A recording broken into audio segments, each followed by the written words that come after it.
যে সমাজের প্রত্যেকটা পর্দার ওয়াজের নিচে কমেন্টস পুরুষদের, কিয়ামতের আলামত, মহিলা ধ্বংস, মহিলা ফিতনা, এগুলো আছে হাদিসে, ঠিক আছে, কিন্তু কোরআনুল কারীম যদি তুমি অধ্যয়ন করো, ওখানে প্রথমে পর্দার কথা আছে পুরুষের, সেকেন্ড আয়াতে মানে এর পরের আয়াতে আছে মহিলার, সেম পর্দা।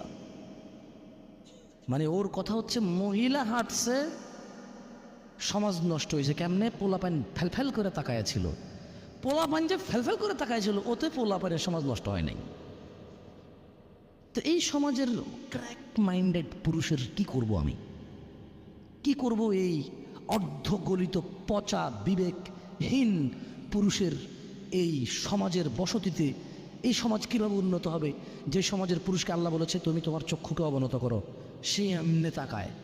আল্লাহ বলছেন নিচে করো, সে তাকায়, এটা দোষ না। মহিলা আল্লাহকে বলছে ঢেকে চলো, মহিলা খুলে চলছে কেন? মহিলার দোষ। দুইজনের তো দোষ হওয়া উচিত এখানে।